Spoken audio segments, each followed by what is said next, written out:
Shout out anybody that's just joining in. It's After Hours episode 2. We giving y'all some of that late night feel, some of that David Letterman type shit. You know what I mean? So let's go ahead and keep it rolling, fellas. We got J. Cole, Cameron. What I would say is kind of like a shock drop. I didn't see this coming. You know, uh, but especially with the lawsuit shit that went down last year. To give y'all some background for people who don't know, Cameron felt like J. Cole kind of breached the business agreement, you know what I'm saying, where he would do kind of like a swap. Back in the day, a rapper would do a verse for a verse. I do a verse in your album, then when I come back on my album, you do a verse. You know how they used to work it out. So Cameron felt like, yo, listen, I did 2 joints for you, rather than you do a song for me, because he don't do music no more. He like, shit, do an interview with me. You know what I mean? So this process kind of went over 3 years. You know what I'm saying? 3 years, it was back and forth. J. Cole was like, listen, I want to drop this project to fall off, and then I want to come up and do an interview with you. You know what I'm saying? Anyway, this process took some years. So, Cameron, Harlem nigga, feeling like, oh, nah, nigga, what's up? You trying to play me, bro? I did business with you. You asked me to do something. I came through, did it 15 minutes, whatever the case may be. So he threw a lawsuit on his ass. So I don't know I forgot when this interview dropped. Maybe last week. Last couple weeks ago. Wednesday. So as of that day, all of a sudden we see a trailer where J. Cole, was walking into the studio and looking at Cameron like, yo, a lawsuit beat? That's what we doing? And now takes us to the interview itself, man. So did you guys get a chance to watch this interview or see maybe some clips of it? Yeah, I watched the whole thing when it dropped. Okay. What was your thoughts on it? Man, talk about it. Well, I kind of hate and love when certain people do interviews, but they say the same story on every platform, if that makes sense. Certain individuals or certain friendships or relationships bring certain information out that other people may necessarily can't get, if that makes any sense. So I watched the Apple Music interview first with Nadeska, with homegirl from Everyday Struggle. And I watched that, and I kind of see where he was going to go with the Cameron shit in a sense. But they had their own shit, like I said, with the lawsuit. So that's what made that interview different. So when I did watch it, I can believe Cameron that was like a wake-up call, like, yo, nigga, like, the jig is up. What were you doing? You know what I'm saying? I don't think he would ever go through with it, like he said. But the fact that J. Cole was still ready to do the interview regardless of the lawsuit, if it was still pending or not, just shows how a real nigga he is. You know what I'm saying? But he gave a good interview, candid interview. They got the elephant out the room. You know what I'm saying? That was the first question.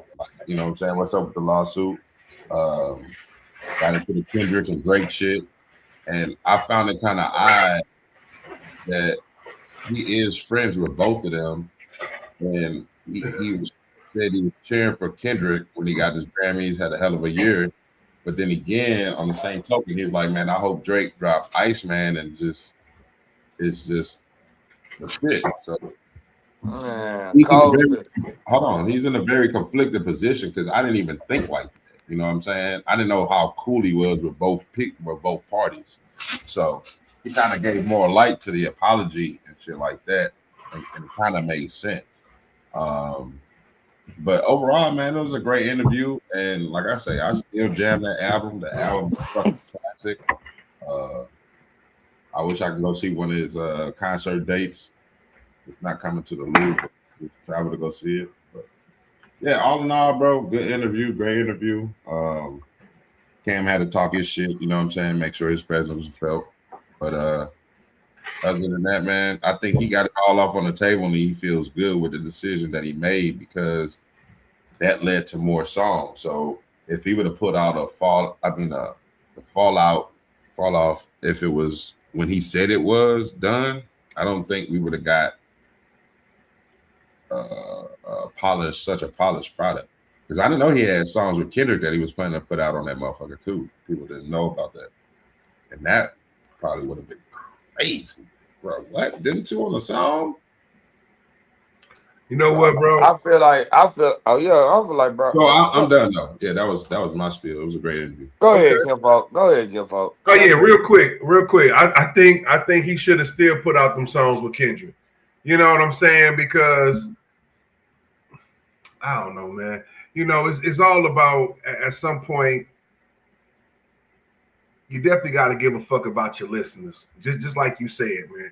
You know, if we would have been able to hear Kendrick and J. Cole on the song, that would have been crazy. I mean, that's for the culture. Sidebar, I'm gonna cut you out, but you remember the culture was teasing us with like they was coming out with a mixtape together and it's dropping on Black Friday. I forgot what year that was, but yeah, for sure. Them guys, niggas was looking for that kind of collaboration, and I'm done. So yeah, for sure. And but all in all, I would have hoped that he would have dropped them songs with Kendrick, but Cole is soft as fuck. What'd you say? Cole is soft as fuck. Hold on, before you get into that, because I'm gonna let you go, I just want to say this. I just love how Cameron effortlessly got into the tough questions. Like, I think sometimes when you saw J. Cole, he does a great job, but he didn't look surprised. But I think when Cam was like, yeah, so man, so did that Diddy fight really happen for real? Like, he just came out of nowhere. Like, you know what I'm saying? One thing about Cam, he's going to ask his questions. Now, go ahead.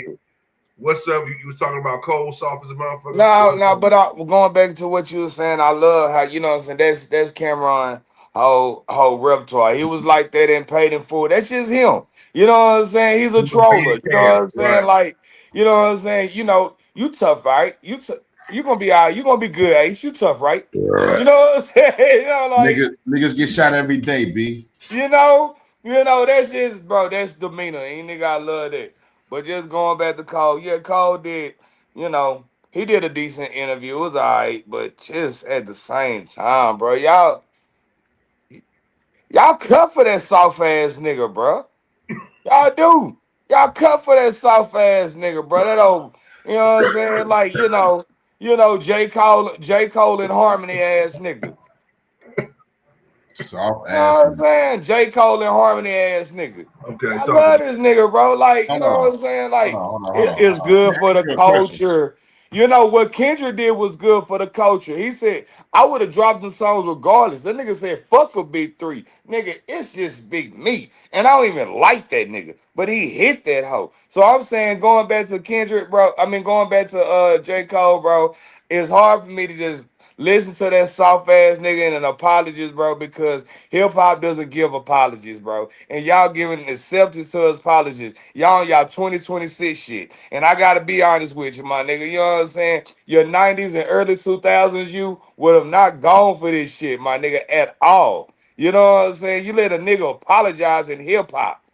The fuck? Jadakiss apologized to Nas. So what you gotta say? What you say? Jadakiss apologized to Nas. So what you got to say about that? You know. Is Jadakiss soft? No, hold on. Jadakiss soft? Hold on, Vinny. No, Jadakiss is not soft at all. But we talking about. Nah, I know, but listen. But if you're talking about, listen. It is a but. I just said it. It came out my mouth. You heard it. You literally heard it. Come on with it. It came out my mouth. So it's a but. So the but is, goddamn, you know what I'm saying, that when it comes to you talking about Nas and Jadakiss, bro, it's just a different form of legacy, of legendary, you know what I'm saying, when it comes to that. Not taking nothing from Nas, from Jadakiss, but you just got to give Nas just a pinch of an inch of more, you know what I'm saying, like legendary, you know what I'm saying, as far as they're concerned. Not taking nothing from, you know what I'm saying, because Jada done rap with Biggie and them too, but you just got to put Nas just on a different. So let me ask you this question, since you just gave that excuse for them. So these two niggas not legendary in real time? Nigga, apologize, bro. That's what we on. And J. Cole, these two niggas are not legends. So and Drake is too.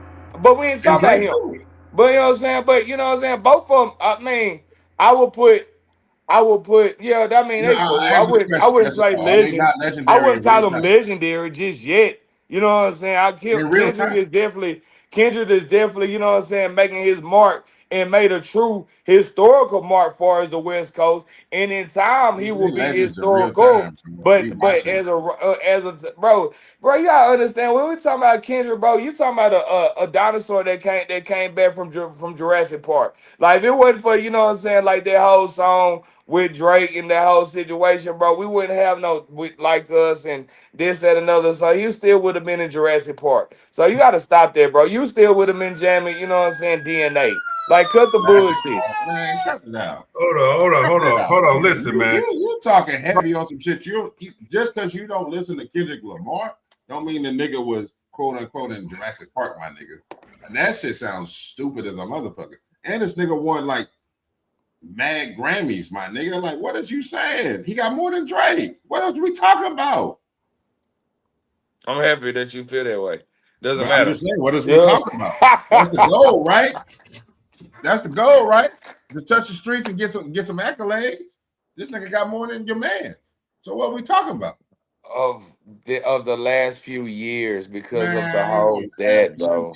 We're not going. We've been smacking that boy for a minute. Okay. All right. So the fact of the matter is, the boy was in Jurassic Park. No, he was not, bro. That's your opinion. That's cool. I give you that. That's your opinion. Hold on, fellas. I got loyalty and royalty inside my DNA. You was on that type of time. Yes, I was. Real quick, yes, I was. Say this. Damn, nigga, that's a classic album. Drake ain't got one of them. Let's go. All right, hold on, man. Y'all niggas doing too much right now. Hold on. That's all good. Real time. I be loving KG, bro, because let me crazy shit. Let me chime in real quick because I just want to. Because with me, I like. You got to. Hold on, real quick. All right, we done. I'm about to mute you, motherfucker. That's what I'm gonna do next. Okay. I just wanted to chime in, and y'all can get back to your mudslinging, motherfucker, because this is good TV. I like it. Personally. All right, what's up? Now, listen, all I wanted to say is the reason why you can't. J. Cole didn't just do an apology, dog, because to say that he did an apology is to be unfair, and it's to be and it's to be you're not being genuine if you say he just did an apology. No, he did an apology after he smacked the man in the face. That's a little bit different. You smack a nigga and you say, "I'm sorry, man. Don't hit me back, man. I was tripping." That's why niggas got on this case, KG. You already know it wasn't just the apology. Yeah. Apologized. He put out the diss and apologized. Yeah. Though. Them niggas already went to war. Nas said shit. Jadakiss said shit. You know what I'm saying? Them niggas had a little war. It wasn't like Jadakiss said something and just say, "Oh, my bag, dog." You know. No. So you understand? I'm just saying that's the context of it. That's all I'm saying. That's why people had. The only reason why because people never looked at J. Cole as like a mean guy. So an apology is right up J. Cole's alley. You'll see, you know what I'm saying? So it was the fact that you came out there, you swung first. So you back down, Kifo. Now hold on. That's all. I mean, I'm not saying it's right or wrong. Hold on, Trey. I'm not saying it's right or wrong, but I'm saying that's why people had an issue with it. You say it's wrong. So Kifo, a nigga get the hit you, so you get to hit a nigga and then say my bad. Are you asking me what I thought? Yeah. It was fucked up, of course. I mean, goddamn, I didn't see that. Sucker move, KG. It was not good. It didn't look good on my nigga. I'm keep it funky. I didn't agree with it myself. I'm not condoning that. But okay, because I thought you would. But look, at the same time, like, all right, I'm gonna give you this example. Me and Vinny talked about this. He said, or we both came to the conclusion that during that Drake and Kendrick shit, Drake didn't drop any songs after the beef. You know what I'm saying? He dropped the project with or Party Next Door dropped the project featuring him because I don't think he could put out any music because of that lawsuit that was pending. But we both came to the conclusion, like even J. Cole said it, man, make some good music. People gonna forget about that shit. People can criticize J. Cole all they want, but they still probably bought the fucking fall off, my nigga. Like they are critics of good music, and that is great music, my G. I ain't gonna hold you. Yeah, but I did. You want that peaceful shit. Even though they dissing a nigga. So that's the era that we live in right now. You know what I'm saying? They'll diss you, but they got your record in the motherfucking crate. So I don't give nothing to that. But the nigga delivered great music. He stayed true to his fucking self. He wasn't somebody he didn't want to be, because he obviously said when he dropped that diss record, he didn't feel right. So you know what I'm saying? He recanted and took the shit off. So I mean, it is what it is. And that mentality right now is why we say we are no longer Martin Luther King. We Malcolm X around this house. You hear me? Yeah, man. You know what I'm saying? Nigga ain't just going for no. Yeah, nigga ain't just going for no. You know what I'm saying? Peace be still. You know what I'm saying? No, man. No, man. Nigga gonna drop blood and then bad back. Now, bro, this is rap, bro. This is first of all, bro. This is hip hop. This is rap, bro. This is an art form, bro. This is competition between wordsism. You know what I'm saying? That's not even a word, but I just made it one. You hear me? You know what I'm talking about? Like, nah, I'm just saying, like now you don't get to swing and then bag up, and then you know what I'm saying, not because your swing was a heavy one. You hit that hoe. You hit that hoe first. Before anybody, before it was a Drake, before anybody. You came out the gate, like Kimbo said, with the diss song. You don't back up from that. You stand up on that. Listen, man, I just want to say, for me, I do think he should have never dissed. He should have never dissed Kendrick. I do think he should have never dissed Kendrick. You know what I'm saying? I think he should have got Kendrick on the phone, like, yo, man, what's going on? Once he heard that Metro Boomin track, he probably should have got on the phone with Kendrick, like, yo, what's really good, my G? You know what I'm saying? Before jumping. I ain't gonna lie, it didn't look good on Cole, but nevertheless, Kinfolk, what we can say, we can look at the numbers. People love him regardless. I mean, the fall off did crazy numbers, man. Man, 500,000, bro.